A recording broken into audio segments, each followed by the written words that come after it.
அனைவருக்கும் வணக்கம். ஏப்ரல் 14 இருந்து தமிழ் புத்தாண்டு தொடங்குது. இந்த ஆண்டுக்கு பேர் விஸ்வாச ஆண்டுன்னு சொல்லுவாங்க. உங்களோட மேச ராசிக்கு எப்படி பலன்கள் இருக்குங்கிறத பார்க்கலாம் வாங்க.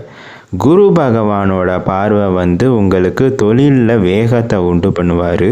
சனியோட பார்வை கொஞ்சம் உங்களுக்கு கர்மம் நல்லபடியாக இருந்தால் நல்லது நடக்கும். ராகுவோட சஞ்சாரமும் குருவோட சஞ்சாரமும் உங்களுக்கு தொழிலில் லாபத்தை உண்டு பண்ணுவார். பணியாளர்களுக்கு நீண்ட காலமாக இருந்த பணியில் இருக்கக்கூடிய பிரச்சனைகள்லாம் படிப்படியாக விலகும். பெண்களுக்கு குடும்பத்தில் அந்தஸ்து உயரும்.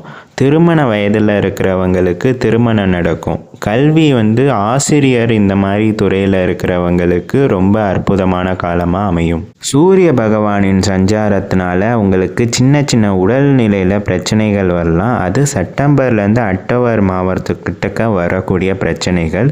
அதை தாண்டி மீதிப்படி உங்களுக்கு நல்ல பலன்களாக தான் இருக்குது. சனி பகவான் சஞ்சாரத்தினால உங்களுக்கு நேர்மையாக நடந்துக்கிட்டிங்கன்னா உங்களுக்கு நல்லது தான் அவர் பண்ணுவார். ராகு பகவானும் கேது பகவானும் உங்களுக்கு நன்மை தருவாங்க. குரு பகவானும் உங்களுக்கு நன்மை வழங்குவாங்க. அஸ்வினி நட்சத்திரம் பரணி நட்சத்திரத்தில் பிறந்தவங்க கொஞ்சம் கவனத்தோட செயல்களை செய்யணும். கார்த்திகை நட்சத்திரத்தில் பிறந்தவங்களுக்கு அற்புதமான காலகட்டம். நீங்கள் என்ன செய்தாலும் உங்களுக்கு நன்மை தான் நடக்கும். மீண்டும் அடுத்த ராசி பலனை பற்றி நாளை பார்க்கலாம். அதுவரை உங்களிடமிருந்து விடைபெறுவது உங்கள் உதயசங்கர். நன்றி.